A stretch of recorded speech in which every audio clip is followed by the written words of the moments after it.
कर्क राशि वालों के लिए साल का जो शुरुआत है, या यूं कहूं कि जाता हुआ जो साल है, थोड़ी सी समस्याएं देके जा रहा है और नया साल नई समस्याएं लेकर के आ रहा है। बात सुनने में थोड़ी सी खराब लग सकती है, दुखी हो सकते हैं, लेकिन जो सच है वो बताना जरूरी है। आप लोगों के लिए बुध जो नवम भाव पंचम भाव के अंदर बैठे थे वृश्चिक राशि के अंदर, अब वो छठे भाव के अंदर आ गए हैं।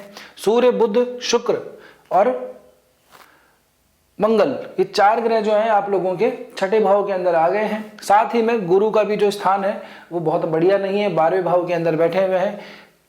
पूरा केंद्र खाली है, त्रिकोण के अंदर सिर्फ शनि अभी भी विराजित हैं। तो ये स्थिति आप लोगों के लिए इतनी ज्यादा अच्छी नहीं है। तो साल के अंत में आते आते ये 29 दिसंबर को ही बुध जो है धनु राशि के अंदर आ जाएंगे, यानी कि सोमवार के दिन ही। तो आप लोगों को शुरुआत के दिन से ही थोड़ा सा सावधान रहने की जरूरत है। खास करके यहाँ पे हमें दिखाई देता है कि किसी कोर्ट केस में, किसी लीगल मैटर के अंदर आपका फंसने का पूरा चांसेस दिखाई देता है। तो अपने आप को संभाल के रखिएगा, अपने आप को थोड़ा सतर्क रखिएगा, इन पचड़ों में मत पड़िएगा।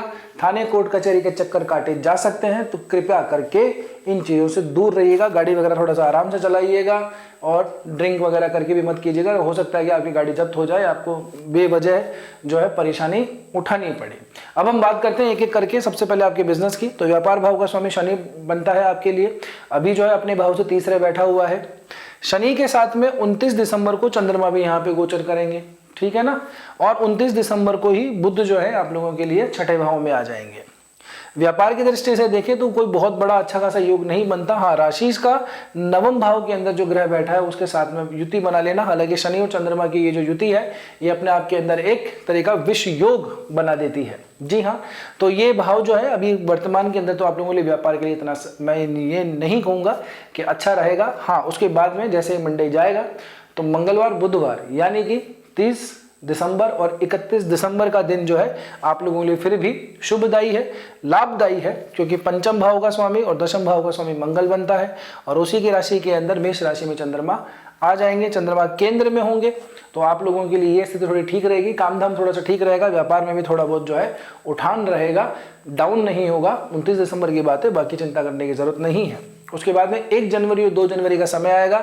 ग्रोथ भाव के, लाभ भाव के अंदर चंद्रमा जाएंगे, उच्च अवस्था को प्राप्त करेंगे। वृषभ के अंदर चंद्रमा उच्चता को प्राप्त कर लेता है। 1 जनवरी के दिन ही चंद्रमा जो है आप लोगों के लिए लाभ भाव के अंदर बैठे होंगे और उच्च अवस्था प्राप्त करके। तो यहां से काम के अंदर भी ग्रोथ दिखाई देती है, ठीक है ना। और साथ ही साथ के अंदर काम, आपका जो व्यापार है उसमें भी ग्रोथ दिखाई देती है, क्योंकि ये भाव जो है अपने से पंचम पड़ता है, नवम पंचम का इनसे संबंध बनता है। तो यहाँ पे भी चंद्रमा आपके लिए शुभदायी हो जाएंगे। आगे गुरु और चंद्रमा का मिलन होगा। गुरु चंद्रमा का मिलन बहुत शुभ होता है, लेकिन आपके लिए 12वें भाव के अंदर है। तो यहाँ से आप लोगों की यात्राएं दिखाई दे रही हैं। यहाँ से भी 4 ग्रह जो सीधे सीधे दिखाई देते हैं, आपकी दृष्टि डालते हैं 12वें भाव के ऊपर। तो छठे का 12वें का सीधा सीधा रिलेशन बनता है।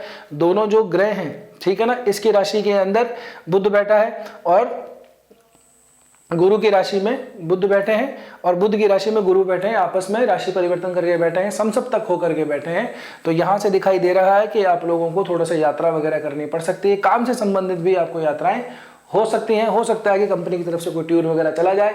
अगर आप क्या उस फील्ड के अंदर हैं जहाँ पे फोटोग्राफी होती है, क्रिएटिविटी होती है, जहाँ पे आर्टिस्टिक चीज़ें हैं, जहाँ पे सिंगिंग का काम है, जहाँ पे वीडियोग्राफी है, जहाँ पे डिजाइनिंग का काम है, तो ये एक समय आप लोगों के लिए यात्रा फिर भी शुभदायी हो सकती है। इसके अलावा अनावश्यक यात्राएं करने से बचेगा, व्यर्थ का खर्चा ही आप लोगों का होगा। आगे बात करें आप लोगों के लिए लव और रिलेशनशिप के मामले में, तो इस वाले भाव के दोनों जो स्वामी हैं दोनों ही पापी ग्रह हैं, क्रूर ग्रह है। एक तरफ मंगल है, एक तरफ शनि है।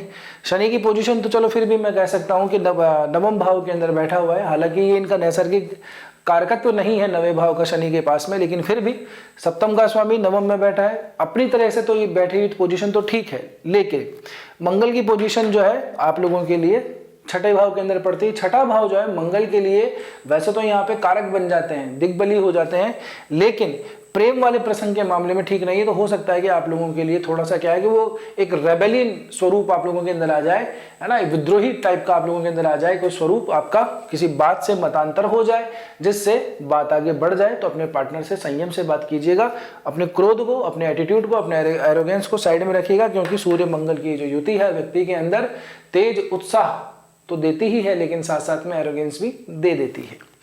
वेल्थ और मैं प्रॉपर्टी की बात करूं तो स्वास्थ्य का भी आप लोगों को ध्यान रखना है, खास करके वो लोग जिन लोगों को शुगर की प्रॉब्लम है, बीपी की प्रॉब्लम है, जिन लोगों को नसों से संबंधित दिक्कत है, हड्डियों से संबंधित दिक्कत है, जिन लोगों को हार्ट से संबंधित प्रॉब्लम है, ब्लड में कोलेस्ट्रॉल थोड़ा सा बढ़ा हुआ रहता है, स्टोन वगैरह हुए पहले या तो हो रखे हैं या अभी उसकी चांसेस हैं, तो उन लोगों को भी हेल्थ का थोड़ा सा ध्यान रखना है।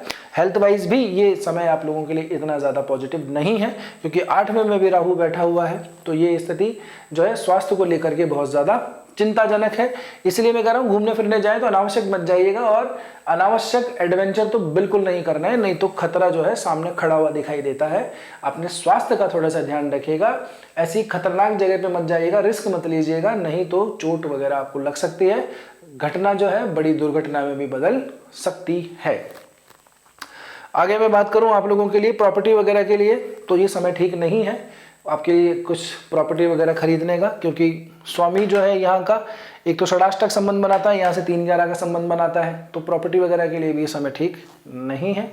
सूर्य धन भाव की दृष्टि से देखें तो अपने भाव से तो पंचम गया हुआ है, लेकिन यहाँ पे ऑलरेडी केतु बैठे हैं, छठे भाव में सूर्य बैठा है, तो प्रॉपर्टी के अंदर लीगल डिस्प्यूट जरूर दिखाई देते हैं हमको, है ना। कोई अगर प्रॉपर्टी से रिलेटेड कोई लीगल डिस्प्यूट है तो उसको थोड़ा सा लंबा खींचने का चांसेस दिखाई दे रहा है, तो थोड़ा सा संयम रखिएगा, अपने पक्ष को थोड़ा सा मजबूत कीजिएगा और तभी कोई स्टेप ले लीजिएगा, नहीं तो दिक्कत आप लोगों को हो सकती है। एक बात मैं कह दूं, लीगल केसेस जो इस तरह की डिस्प्यूट्स हैं ये होने के पूरी संभावनाएं, लेकिन आपका पक्ष मजबूत है क्योंकि सूर्य मंगल यहाँ पे बैठ करके बली हो जाते हैं, शत्रु हंता आपको बनाते हैं। शत्रु हंता तभी व्यक्ति होता है जब उसके शत्रु होते हैं, तो आप लोगों के शत्रु तो बहुत होंगे, ठीक है ना, डिस्प्यूट्स आप लोगों के बहुत सारा होते रहते होंगे, लेकिन आप लोगों को अभी का जो समय शत्रुहंता बनाता है, तो डट के मुकाबला कीजिएगा, जीत आपकी पक्की हो जाएगी।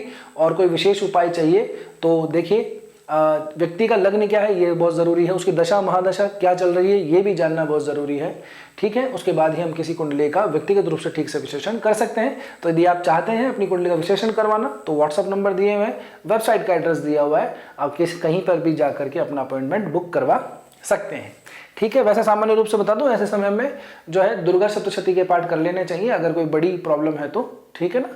बाकी जो है आप संपर्क करके पता कर सकते हैं।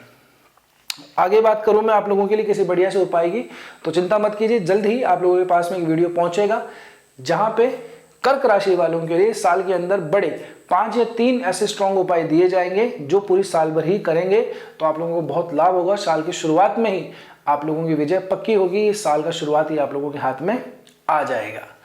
अब बात यह है कि आप लोग अब तक देख रहे हैं, व्यूअर ही बन के बैठे हैं, सब्सक्राइब भी कर लो भैया, तो सब्सक्राइब करो चैनल को, अच्छा लगा तो लाइक करो, कैसा लगा क्या सुधार करना चाहिए कमेंट करके जरूर बताना। एक और नया एल्गोरिथम बनाया है यूट्यूब में, थोड़ा रुकिए एक बार, इसको थोड़ा सा स्वाइप कीजिए कमेंट वाले सेक्शन को, यहाँ पे हाइप का ऑप्शन आएगा, तो हाइप जरूर कर देना वीडियो को ताकि सही बात सही लोगों तक पहुंचे। हाँ, आप निराश बिल्कुल मत होइए कि क्यों आपकी बार हमारा राशिफल बिल्कुल ही खराब है, लेकिन जो स्थिति है वो आप लोगों के सामने देखिए। जब केंद्र पूरी तरह से खाली हो जाता है, त्रिकोण के अंदर ग्रह नहीं होते या त्रिकोण के अंदर पापी ग्रह बैठ जाते हैं, तब स्थिति थोड़ी सी बिगड़ जाती है।